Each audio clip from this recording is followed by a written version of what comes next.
दोस्तों नमस्कार।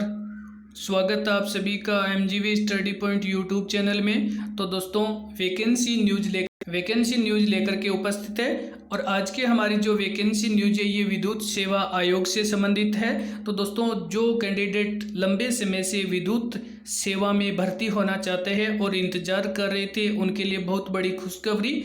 ये Uttar Pradesh power corporation limited ने भर्ती विज्ञापित जारी किया है। तो आइए हम बात कर लेते हैं इनके फॉर्म कब से स्टार्ट है, लास्ट डेट कब है, एग्ज़ाम कब होगा। तो इससे पहले हम बात करेंगे कि आप इनके ओल्ड सोलवर्ड पेपर जो पिछले एग्ज़ाम के हैं, इनकी जो मिक्स क्वेश्चन सीरीज है आप एमजीवी स्टडी पॉइंट पे देख सकते हैं। UPRVUNL और UPPCL के नाम से आपको ये मिक्स क्वेश्चन सीरीज और ओल्ड सोलवर्ड पेपर मिल जाएंगे। तो चलिए हम बात कर लेते हैं इसी के साथ में कि इनके एग्ज़ाम कब करवाएंगे, इनके फॉर्म फिल कब करवाएंगे, लास्ट डेट कब होगी और क्या क्या इनकी योग्यताएं हैं। और साथ में हम बात करेंगे कि जो एग्ज़ाम ऑनलाइन होगा या ऑफलाइन होगा। तो आइए चलते हैं इसकी ओर बात कर। तो चलिए दोस्तों बात कर लेते हैं। सबसे पहले यहाँ पर हमारे पास विवरण है और ये है हमारे पास महत्वपूर्ण डेट, जो इम्पोर्टेंट डेट जिसमें आपको एग्ज़ाम फिल करना है, पेमेंट करनी है ऑनलाइन, और कब तक आपका ऑनलाइन चालान होगा और परीक्षा कब होगी। सबसे पहले हम बात करेंगे ऑनलाइन आवेदन पत्र पूर्ण करने की जो तिथियां हैं, ये 1/7/2020 से लेकर के 22/7/2020 तक आपकी ऑनलाइन एप्लीकेशन एक्सेप्ट की जाएगी। फिर हम बात करेंगे net banking, credit card, debit card online द्वारा आवेदन शुल्क जमा कराने की, जो आप कब से लेकर के कब तक जमा करवा सकते हैं। तो ये भी आपकी सेम वैसे ही है, 1 जुलाई से शुरू होकर के 22 जुलाई तक आपकी पेमेंट स्वीकार की जाएगी और 1 जुलाई से 22 जुलाई तक ही आप ऑनलाइन आवेदन कर सकते हैं। तो इन दोनों डेट को इम्पोर्टेंट मानते हुए, अपनी क्वालिफिकेशन चेक करते हुए अपना फॉर्म फिल जरूर करें और वेबसाइट भी आप चेक कर ले आप एलिजिबल है या नहीं है। और साथ में हम बात करेंगे कि भारतीय स्टेट बैंक चालान ऑफलाइन द्वारा आवेदन शुल्क जमा कराने की तिथियां, जो चालान दिनांक 22/7/2020 तक ही डाउनलोड किया जा सकता है। तो जब आप ऑनलाइन एप्लीकेशन जो लास्ट डेट होगी उस तक का जारी चालान, और उसमें 1 जुलाई से लेकर के आप 24 जुलाई तक ऑफलाइन करवा सकते हैं। अब हम बात करें आगे एग्ज़ाम की। तो सबसे बड़ी बात यह है कि आवेदन करने के बाद परीक्षा की जो संभावित तिथि या अवधि बताई जा रही है, ये बताई जा रही है आपको अगस्त 2020 का द्वितीय सप्ताह, सेकंड वीक बताया जा रहा है।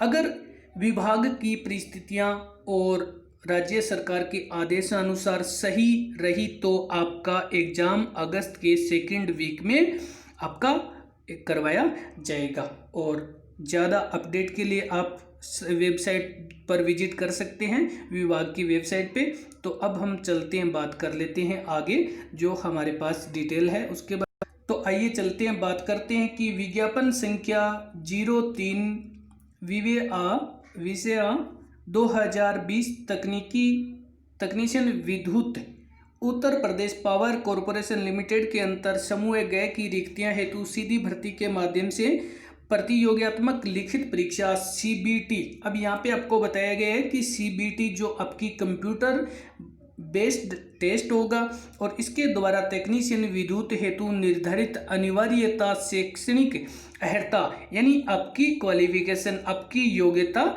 रखी गई है, जो भारतीय नागरिकों से आवेदन ऑनलाइन आवेदन के माध्यम से आमंत्रित किया गया है। सबसे पहले हमें ये ध्यान रखना है कि एक तो CBT एग्जाम होगा जो आपका कंप्यूटर बेस्ड एग्जाम होगा, साथ में ऑनलाइन ही फार्म एक्सेप्ट किए जाएंगे, ऑफलाइन नहीं होंगे। अब हम बात कर लेते हैं यहाँ पे सबसे पहले कि पद, यहाँ पे 826 पद है, जिसमें पद का नाम है टेक्नीशियन सहायक, और इसमें अनारक्षित 245 और पिछड़े जो अन्य पिछड़े वर्ग नॉन क्रिमिनल के लिए 164 है। और अनुसूचित जाति के लिए 127 है और अनुसूचित जनजाति के लिए 12 है। आर्थिक रूप से कमजोर के वर्ग के लिए, सामान्य वर्ग के लिए 60 ये जो इसके लिए सीटें हैं। तो अब हम बात करते हैं, चलिए आगे। तो यहाँ पे आपको बताया जा रहा है इन रिक्तियों की आवश्यकता अनुसार घटाने बढ़ाने का अधिकार है वो उत्तर प्रदेश कॉर्पोरेशन लिमिटेड के पास सुरक्षित है, वो कम या ज़्यादा कर सकते हैं। आवेदन करने वाले अभ्यर्थियों के पास आधार कार्ड या विधि मान्य फोटो पहचान पत्र होना अनिवार्य है कि आपका आधार कार्ड या कोई ऐसा पहचान पत्र जो कानूनन मान्यता हो। विज्ञप्ति पद पर आवेदकों की संख्या अधिक होने की स्थिति में ऑनलाइन परीक्षा सीबीटी 1 से अधिक के पालियों दिवसों में कराई जाएगी। कि सीबीटी है वो अधिक पारियों में करवाई जा सकती है, जैसे उनकी व्यवस्था के अकॉर्डिंग हो सकती है। तो इसमें प्रथम द्वितीय भाग में जो निर्धारित किया जाएगा। और उक्त पदों पर आरक्षण उत्तर प्रदेश राज्य। अब सबसे बड़ी बात होती है कि स्टूडेंट ये बात बार बार पूछते हैं कमेंट करके, तो यहाँ पे उक्त पदों में आरक्षण की जो व्यवस्था है वो केवल उत्तर प्रदेश के मूल निवासियों को ही मान्य होगा और अन्य जो प्रदेश के अभ्यर्थी हैं उन्हें अनारक्षित वर्ग में रखेगा, यूआर कैटेगरी में, जो कि जनरल कैटेगरी में रखा जाएगा। तो उत्तर प्रदेश के जो मूल निवासी है उनको तो आरक्षण होगा कि अगर वो आरक्षण की श्रेणी में आते हैं तो, लेकिन जो दूसरे अगर स्टेट से रिलेटेड है तो उनको कोई भी आरक्षण का प्रावधान नहीं है, वो जनरल के ही माने जाएंगे। और अब हम बात करते हैं आगे। केंद्र सरकार या किसी अन्य विभाग की सेवा से निष्कासित व्यक्ति को उपरोक्त पदों में आहर्त नहीं है कि अगर कोई किसी जॉब से अगर वो निष्कासित किया गया है या सस्पेंड किया गया है या उसमें, तो उसे स्वीकार नहीं किया जाएगा। चलिए अब बात कर लेते हैं कि वेतमान की। तो वेतमान 7वें वेतमान आयोग के अंतर्गत वेतन पे मैट्रिक लेवल 4 रुपये 27,200 जो कि न्यूनतम स्तर तक है, और अन्य भत्ते कॉरपोरेशन के नियम के अकॉर्डिंग आपको नियमानुसार दे होंगे। इसी के साथ में अब हम बात कर लेते हैं कि आपके लिए सबसे बड़ी है कि अनिवार्य शैक्षिक अर्हता, कि आपके पास क्या क्वालिफिकेशन होनी चाहिए इस फॉर्म को भरने के लिए। तो आवेदन के समय अभ्यर्थी के पास निम्न शैक्षणिक अर्हता होनी चाहिए। अब आप बार बार ये बात और भी पूछ लेते हैं स्टूडेंट, तो यहाँ पे ध्यान रखना है कि आवेदन के समय अभ्यर्थी के पास ये होनी चाहिए कि जब आप फॉर्म अप्लाई कर रहे हो तब आपके पास ये योग्यता होनी चाहिए, यानी इससे पहले का रिजल्ट होना चाहिए। माध्यमिक शिक्षा परिषद उत्तर प्रदेश हाई स्कूल या समकक्ष परीक्षा जिसमें विज्ञान गणित विषयों को उत्तीर्ण होने के साथ में नियमित छात्र के रूप में निम्न ट्रेडों में जो कि द्विवर्षीय अखिल भारतीय या किसी राज्य व्यावसायिक प्रमाण पत्र जिसमें NCVT और SCVT दोनों को ही स्वीकार किया गया है, और आपके पास इलेक्ट्रिकल जो कौशल विकास के अंतर्गत विद्युत वितरण के अंतर्गत ये आपकी शैक्षणिक योग्यता होनी चाहिए। तो आप फॉर्म अप्लाई करने से पहले आप अपनी योग्यता चेक कर ले, उसके बाद ही फॉर्म अप्लाई करें, इसके लिए आप खुद जिम्मेवार होंगे। और अब हम बात कर लेते हैं आगे जो आयु की बात करें तो 1/1/2020 को 18 वर्ष आपके कंप्लीट होने चाहिए और 40 वर्ष के कम होने चाहिए। तो 1/1/2020 को आपकी 18 वर्ष न्यूनतम कम से कम 18 वर्ष होनी चाहिए और 40 वर्ष से अधिक नहीं होनी चाहिए। और आयु में छूट है वो अनुसूचित जाति, अनुसूचित जनजाति, अन्य पिछड़ा वर्ग, नॉन क्रिमिनल एवं स्वतंत्रता संग्राम सेनानी, आश्रित संग्राम और अन्य उत्तर प्रदेश मूल निवासियों को होना आवश्यक है कि अभ्यर्थी को उत्तर प्रदेश के मूल निवासी को अधिकतम आयु में 5 वर्ष की छूट दी जाएगी। और इसी के साथ में आगे भूतपूर्व सैनिक यथा जो उत्तर प्रदेश के शासन देश में परिभाषित एवं जिन्होंने सेना में कम से कम 5 वर्ष सेवा की हो उनके द्वारा की गई पूर्ण सेवा की अवधि 3 वर्ष जोड़ते हुए अधिकतम आयु जो कि 15 वर्ष की छूट दी जा सकती है। अब हम चलते हैं, बात कर लेते हैं आगे। तो आगे जो अप्रेंटिसशिप एक्ट 1961 के अंतर्गत अप्रेंटिस प्राप्त अभ्यर्थियों को निर्धारित आयु से अधिक होने की दशा में उन्हें प्रशिक्षण अवधि की सीमा तक यानी लगभग अधिकतम 2 वर्ष की आयु सीमा में जो कि अन्यून स्थिरता दी जा सकती है। विद्युत सेवा आयोग द्वारा निर्गत विज्ञापन संख्या 4 और इन्हें अब सीधी भर्ती माध्यम से चयनित तकनीकी ग्रेड सेकंड के अभ्यर्थी जिन्हें सेवाएं उच्च न्यायालय इलाहाबाद योजना आयोजित की है, तो ये आप उसमें से रीड कर लेना। और आगे है आरक्षण। आरक्षण का लाभ देने हेतु उत्तर प्रदेश का मूल निवासी होना आवश्यक है। ये बात आप जरूर गौर करें कि उत्तर प्रदेश के मूल निवासी को ही आरक्षण का प्रावधान है। अनुसूचित जाति और जनजाति, अन्य पिछड़ा वर्ग, क्रिमिनल, आर्थिक रूप से कमजोर एवं स्वतंत्रता संग्राम के अभ्यर्थी जो उत्तर प्रदेश के मूल निवासी नहीं है वो केवल सामान्य या अनारक्षित ही आवेदन करें। कि जो अन्य राज्य के हैं वो चाहे किसी भी श्रेणी के हो वो केवल सामान्य के ही या अनारक्षित श्रेणी के होंगे। अब हम बात कर लेते हैं अनुसूचित जनजाति के उपयुक्त अभ्यर्थी उपलब्ध न होने पर अनुसूचित जाति के अभ्यर्थियों को और अनुसूचित जाति के अभ्यर्थियों उपलब्ध न होने पर अनुसूचित जनजाति के अभ्यर्थियों का चयन नियमानुसार किया जाएगा।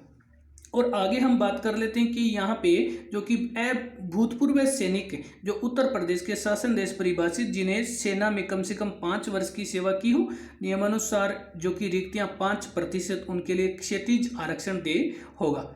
और इसी प्रकार से आगे आप पढ़ सकते हैं स्वतंत्रता सेनानी, और ये आगे जो दिया गया है। अब हम बात कर लेते हैं सबसे इम्पोर्टेंट बात, जो आवेदन शुल्क। तो आवेदन शुल्क है वो देय या प्रतिदेय कितना होगा, तो इसके बारे में आपको यहाँ पे दिया गया है कि अनुसूचित जाति, अनुसूचित जनजाति जो श्रेणी उत्तर प्रदेश का मूल निवासी होना आवश्यक है उनके लिए 700 रुपये हैं, और अन्य समस्त उत्तर प्रदेश का जो जनरल कैटेगरी का है उनके लिए भी 1000 रुपये है, और अन्य राज्यों से संबंधित है उनके लिए भी 1000 रुपये है। लेकिन अगर वो उत्तर प्रदेश में आरक्षण से संबंधित और उत्तर प्रदेश का मूल निवासी है और उसे किसी भी कैटेगरी के अनुसार आरक्षण प्राप्त है तो वो 700 रुपये पे करेगा।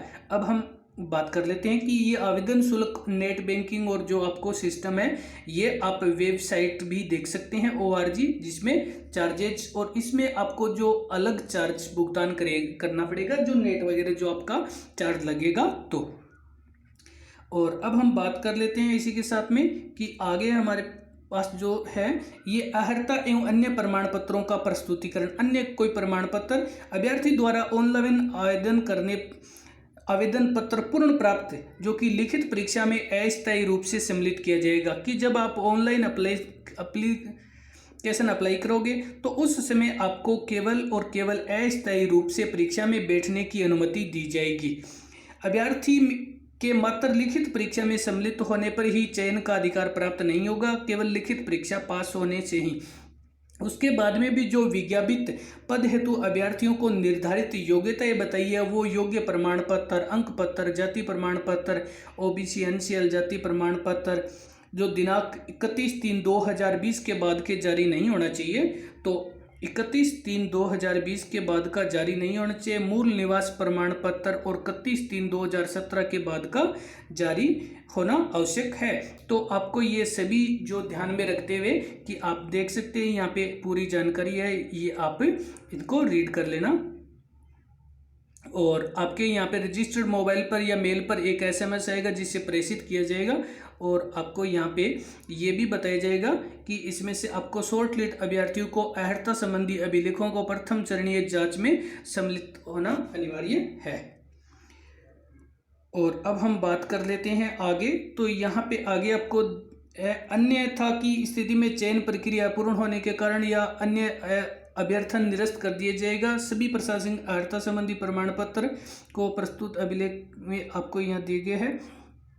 अभ्यर्थी को यथार्थ स्पष्टीकरण नोट दूरस्थ शिक्षा माध्यम से अथवा अनुभव के आधार पर अथवा वांछित ट्रेड के अतिरिक्त समकक्ष तकनीकी प्रमाण पत्र मान्य नहीं होंगे। ये आप देख सकते हैं कि ये कौन कौन से ऐसे प्रमाण पत्र हैं जो अस्वीकार है। अनापत्ति प्रमाण पत्र, यदि कोई अभ्यर्थी किसी सरकारी अर्ध सरकारी विभाग में कार्यरत है तो उसे नियुक्ति के समय अपने विभाग द्वारा कि जब आप इस उत्तर प्रदेश जो विद्युत कॉरपोरेशन में चयनित हो जाओगे तो नियुक्ति के समय आपको ये देना पड़ेगा।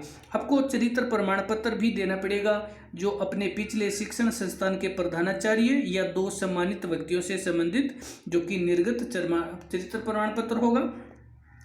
इसी के साथ में आगे है आपके सामने कि वैवाहिक स्थिति, ऐसे पुरुष या महिला अभ्यर्थी जो एक से अधिक विधि विरुद्ध जीवित पति या पत्नी को, ऐसी महिला या विरोध विवाह विधि विरुद्ध है, ऐसे है तो इनके पास पहले से या एक अधिक जीवित पति या पत्नी हो तो उसे चयन नहीं किया जाएगा कि। और इसी के साथ में आगे चयन प्रक्रिया लिखित की। अब हम तो इसी के साथ में अब हम बात करेंगे नेक्स्ट वीडियो जो अपलोड होगा उसमें सिलेबस, उसमें क्या क्या पैटर्न होगा, कितने क्वेश्चन होंगे और कौन कौन से टॉपिक होंगे। तो